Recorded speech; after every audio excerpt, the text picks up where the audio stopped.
మహాభారతం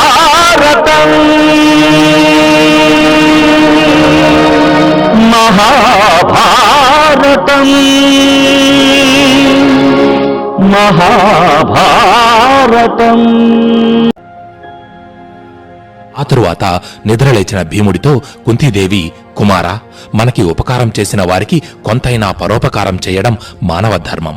అలాంటిది ఈ గృహస్థులు ఇంతకాలం మనల్ని ఆదరించి ఆశ్రయమిచ్చారు. ఇప్పుడు వీరు ఏదో ఆపదలో ఉన్నట్టున్నారు.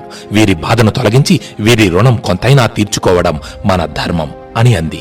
అది విన్న భీముడు, ఈ చిన్ని విషయానికి మీరింతలా ఆందోళన పడాలా? వారు ఎంత పెద్ద ఆపదలో ఉన్నా సునాయాసంగా నేను వారిని ఆ ఆపద నుంచి రక్షించగలను. ముందుగా మీరు వెళ్లి వారిని ఓదార్చి వారి సమస్యకు కారణమేంటో విచారించి నాకు తెలియజేయండి అని అన్నాడు. ఇంతలోనే ఆ ఇంటిలోని వారి ఆక్రందనలు మరింతగా విజృంభించి కుంతి భీమసేనుల గుండెల్లో ప్రతిధ్వనించాయి. వెంటనే కుంతీదేవి ఆ గృహస్థుని ఇంటి దగ్గరకు వెళ్లి లోపలికి అడుగుపెట్టగానే ఆ ఇంటిలో నుంచి ఆమెకు కొన్ని మాటలు వినిపించాయి. ఆ గృహస్థుడు ఏడుస్తూ తన భార్యతో, ఈ నగరం నుంచి వెళ్లిపోదామని నేను ఎప్పటి నుండో చెబుతున్నాను. కాని నువ్వే నా తల్లి తండ్రులు బంధువులు ఇక్కడే ఉన్నారు, వారిని విడిచి నేను రాను అని మొండిపట్టు పట్టావు. కాని ఇప్పుడు చూడు, నా ఆత్మీయులందరి చావు కల్లారా చూసే దుస్థితి నాకు కలిగింది.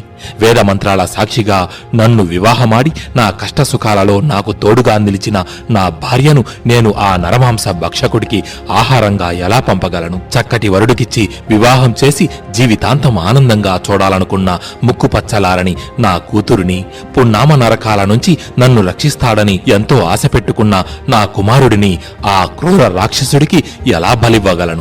లేదు, నా గొంతులో ప్రాణం ఉన్నంత వరకు నా కుటుంబానికి ఏ ఆపద రానివ్వను. నేనే ఆ రాక్షసుడికి ఆహారంగా వెళ్తాను. కాని నేను మరణించిన తరువాత నా కుటుంబం ఈ సమాజంలో ఎన్ని అవడు? ఈ మాటలు విన్న ఆ గృహస్థుని భార్య తన భర్తకు ధైర్యం చెబుతూ, నాథా, ఈ సృష్టిలో ప్రతి ఒక్కరికి మరణం తథ్యం. మీరు దీనికోసం ఇంతలా చింతించడం సరికాదు. ప్రాణత్యాగంతోనైనా భర్త హితాన్ని కోరుకోవడమే భార్య యొక్క పరమధర్మం. మీరు మరణించిన మరుక్షణం మా సుఖ సంతోషాలు ఆవిరైపోతాయి. పైగా మీరు మరణించిన తరువాత దుష్టులెవరైనా తమని వివాహం చేసుకోమని నన్ను బలవంతం చేస్తే ఆడదాన్ని వాళ్లను ఎలా ఎదుర్కోగలను? నా కూతురిని ఎలా కాపాడుకోగలను? మన పిల్లల్ని సన్మార్గంలో ఎలా నడిపించగలడు? ఏదేమైనా నేను సంసార సుఖాలన్నీ సంపూర్ణంగా అనుభవించాను. మీ వంటి పుణ్యమూర్తిని వివాహమాడి 2 బిడ్డలకు జన్మనిచ్చి ధన్యురాలినయ్యాను.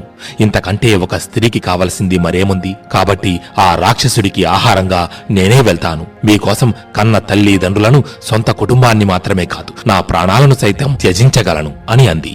ఆ మాటలు విన్న ఆ గృహస్థుడు భార్యను గట్టిగా తన గుండెలకు హత్తుకొని మరింత బిగ్గరగా రోదించాడు. ఇంతలో వారి కూతురు నోరు తెరచి, నాన్నా, మీరిద్దరూ ఇంతలా బాధపడాల్సిన అవసరం లేదు. ఎంతకాలం జీవించినా నన్ను ఎప్పటికైనా వేరే ఇంటికి పంపించాల్సిందే కదా. కాబట్టి మన కుటుంబాన్ని రక్షించుకునే అవకాశం నాకివ్వండి. ఆ రాక్షసుడి దగ్గరకు నేను వెళ్తాను అంటూ దుఃఖించింది. అది విన్న ఆ తల్లిదండ్రులు ఆ పాపను దగ్గరకు తీసుకుని నుదుటిని ముద్దాడి వారి ఈ పరిస్థితికి బాధపడి బోరున విలపించారు. ఇదంతా చూస్తున్న ఆ గృహస్థుడి చిన్న కుమారుడు అసలు ఆ సమస్య తీవ్రతను కూడా అర్థం చేసుకోలేనంత పసివాడు. అయినా వాడు తక్కువేమీ కాదు. ఆ బాలుడు ఒక్కసారిగా పెద్దగా అంటూ నవ్వి పక్కనే ఉన్న గడ్డి పూచను కత్తి అనుకుని చేతబట్టుకుని కళ్ళెర్రజేసి వారి వైపు చూస్తూ, మీరంతా ఎందుకిలా బాధపడుతున్నారు?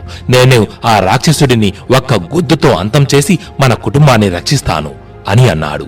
ఆ పసివాడి మాటలకు అంత బాధలో కూడా వారందరి పెదవిన ఆనందంతో చిరునవ్వులు వెలశాయి. ఈ దృశ్యాన్నంతా చూసిన కుంతీదేవి ఇదే సరైన సమయం అనుకుని వారి సమీపానికి వెళ్లి ఆత్మీయతతో, బ్రాహ్మణోత్తమ, మీరందరూ ఎందుకింతలా చింతిస్తున్నారు? మీ ఈ బాధకు గల ముఖ్య కారణమేంటో నాకు చెబితే దానిని పరిష్కరించడానికి నేను చేయగలిగినంత సాయం చేస్తాను అని వారిని ఓదార్చింది. అమృత బిందువుల్లాంటి కుంతీదేవి మాటలకు ఆ గృహస్థుడు కొంత ఊరట చెంది ఆమె వైపు చూస్తూ, అమ్మా, సామాన్యులు తీర్చలేనిది మా కష్టం. ఈ నగరానికి కొంత దూరంలో బకాసురుడు అనే నరమాంస భక్షకుడొకడు నివసిస్తున్నాడు. అతడే ఈ నగరానికి అధిపతి అయ్యాడు. ఈ దేశానికి అసలు రాజు ఆ రాక్షసుడికి భయపడి వేత్రకీయ నగరంలో నివాసముంటున్నాడు. ఇంతకు పూర్వం ఈ రాక్షసుడు రోజుకో కుటుంబం చొప్పున ఆరగించి ఈ ఊరిని వల్లకాడు చేస్తుంటే ఈ నగర పెద్దలందరూ ఒకటై ఆ రాక్షసుడితో ఒక ఒప్పందం కుదుర్చుకున్నారు. అదేమిటి, ఆహారాన్ని నింపి ఈ నగరంలోని ఒక్కొక్క ఇంట్లో నుంచి రోజుకొక మనిషి చొప్పున ఆ బండిని తీసుకుని ఆ రాక్షసుడి దగ్గరకు వెళ్ళాలి. అప్పుడు ఆ బకాసురుడు ఆ బండిలోని ఆహారాన్ని అంతటినీ ఆరగించి ఆ బండికి కట్టి ఉన్న 2 దున్నపోతు వెళ్లిన మనిషిని కూడా పొట్టన పెట్టుకుంటాడు. ఇది ఆ రాక్షసుని దైనందిన దుశ్చర్య. ఈ రోజు ఆ నిత్యబలి నియమం మా తలపై పడింది. ఆ రాక్షసుడి వద్దకు నేను వెళ్తాను అంటుంటే వీరెవరూ వినిపించుకోవడం లేదు అని తన ఆవేదనను కుంతీదేవికి వెళ్లబుచ్చాడు. అది విన్న కుంతీదేవి ఆ గృహస్థుడితో, బ్రాహ్మణోత్తమ, ఈ చిన్న విషయానికి మీరింతలా చింతించవలసిన అవసరం లేదు. మిమ్మల్ని ఈ సమస్య నుంచి గట్టెక్కించే మార్గం ఒకటి కనబడుతోంది. మీకొక్కడే కుమారుడు, వాడింకా పసివాడు. కాబట్టి అతడు ఆ రాక్షసుని వద్దకు ఆహారాన్ని తీసుకుని వెళ్ళలేడు కదా. కాని నాకు 5 పుత్రులు. వారు మహాబల సంపన్నులు. వారిలో ఒకరిని నేను ఆ రాక్షసుని వద్దకు పంపుతాను.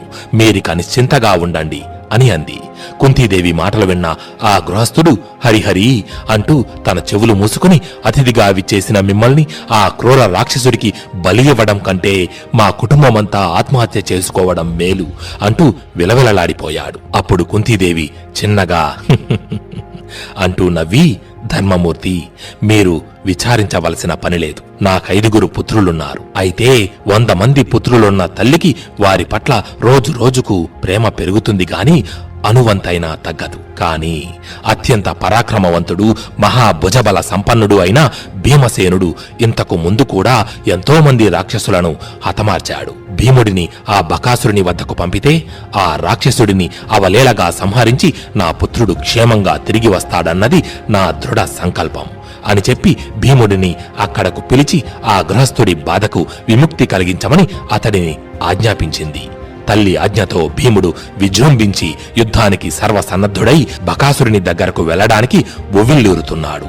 ఇంతలో భిక్షాటనకు వెళ్లిన ధర్మార్జున, నకుల, సహదేవులు తిరిగి ఇంటికి చేరుకున్నారు. అక్కడ భీముడి వింత ప్రవర్తనను గమనించిన యుధిష్ఠరుడు తల్లితో, అమ్మా, సోదరుడు ఎవరితోనో యుద్ధానికి పూనుకుంటున్నట్టున్నాడు అని అనుమానంగా అడిగాడు.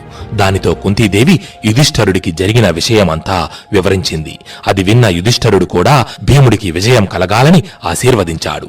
ఆ విధంగా తల్లి సహోదరుల ఆశీస్సులు పొంది భీముడు బకాసురుడి కోసం ఏర్పాటు చేసిన పిండి వంటలు, అన్నపానాదులు కలిగిన బండిని అధిష్ఠించి దక్షిణ దిక్కుగా ప్రయాణమయ్యాడు.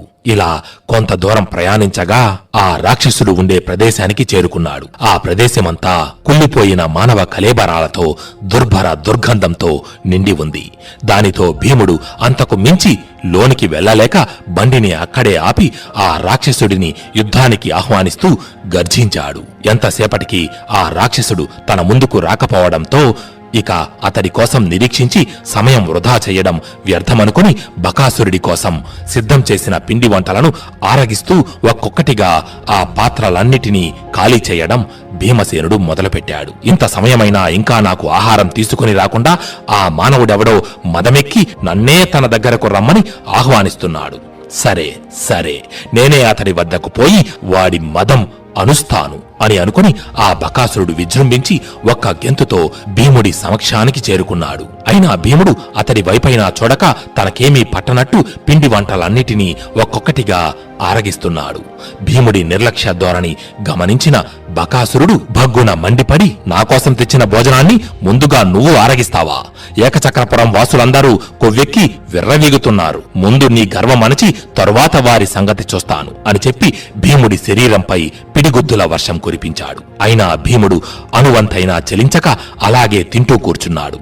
దానితో ఆ బకాసురుడు పక్కనే ఉన్న మహావృక్షాన్ని పెకిలించి భీముడిపైకి దూకాడు. సరిగ్గా అప్పుడే తన భోజనం ముగించుకున్న భీముడు పైకి లేచి భీకర స్వరంతో గర్జించి, ఓరి దుష్ట రాక్షస, మితిమీరిన గర్వంతో ఇన్నాళ్లు చిన్న పెద్ద ముసలి ముతక అని తేడా లేకుండా అందరినీ చంపి పొట్టనబెట్టుకున్నావు. ఆ మాంస ఖండాలన్నీ ఇప్పుడే నీ చేత కక్కించి ఈ ఊరి వారందరికీ నీ నుంచి విముక్తి కలిగిస్తాను అని చెప్పి తన పిడికిలి బిగించి తన మీదకు దూకిన బకాసురుని గుండెలు అదిరేలా ఒక్క గుద్దు గుద్దాడు. ఆ దెబ్బకి బకాసురుడు 30 అడుగుల దూరానికి ఎగిరిపడి నేల మీద ఈడ్చుకుంటూ వెళ్లి ఒక చెట్టుకు గుద్దుకుని ఆగాడు. అయినా భీముడు వదలకుండా నేలలో పాతుకుపోయిన ఒక పెద్ద వృక్షాన్ని కబలించి ఆ రాక్షసుడి మీదకు విసిరాడు. అది చూసిన బకాసురుడు పైకి లేచి తన నోటిలో నుండి మంటలు కక్కుతూ ఆ వృక్షాన్ని మధ్యలోనే దగ్ధం చేసి నేలపై పడగొట్టాడు. ఆపై వారిద్దరూ విజృంభించి భీకర మల్లయుద్ధం ప్రారంభించారు. ఒకరిపై మరొకరు దూకి నేలపై ఈడ్చుకుంటూ పరస్పర భయంకరులై విజృంభించారు. ఆ సమయంలో వారిద్దరి ప్రతాపానికి భూతలమంతా దద్దరిల్లి గజగజ వణికింది. పరిసర ప్రాంతంలోని వృక్షాలన్నీ కోకటి వేలతో సహా కదిలి నేలపై కూలిపోయాయి. నేలపై ఉన్న దుమ్ము ఆకాశానికెగిరి సూర్యుడిని కమ్మేశాయి. వారిద్దరి భయంకర గర్జనలు విని భయపడి అక్కడ గుమికూడిన బకాసురుడి బంధువులంతా దూరంగా వెళ్లిపోయారు. అంతలోనే భీముడు ఆ రాక్షసుణ్ణి నేలకేసి కొట్టి తన పాదాన్ని అతడి గుండెలపై మోపి ఏనుగు నలిపినట్టుగా నలుపుతున్నాడు. ఆ మరుక్షణమే బకాసురుడు పైకి లేచి భీముడి గుండెలు దద్దరిల్లేలా కొట్టి అతి భయంకర సింహనాదముడు. కాని అప్పటికే బకాసురుడి శక్తి క్షీణించిందని గ్రహించిన భీముడు అదే సరైన సమయం అనుకుని 2 చేతులతో ఆ రాక్షసుని మెడభాగాన పట్టుకుని అతడి శరీరాన్ని 2 ముక్కలుగా చీల్చి ఆ ప్రదేశమంతా రక్తాన్ని ప్రవహింపజేశాడు. అది చూసిన రాక్షస ప్రేక్షకుల హృదయాలు వణికిపోయాయి. ఆ తరువాత భీముడు బకాసురుడి బంధువుల వైపు చూస్తూ, దుష్ట రాక్షసులారా, ఇకపై మీరెవ్వరూ ఏ మానవుని చంపి తినరాదు. నా ఆజ్ఞను కాదని ఎవరైనా దీనిని అతిక్రమిస్తే వారికి ఇదే గతి పడుతుంది అని హెచ్చరించి కింద పడి ఉన్న ఆ బకాసుడి కాళ్లను దొరకబుచ్చుకుని ఆ శవాన్ని నేల మీద ఈడ్చుకుంటూ తీసుకుపోయి ఆ ఊరి జనం మధ్యలోనే పడేశాడు. మహాభారతం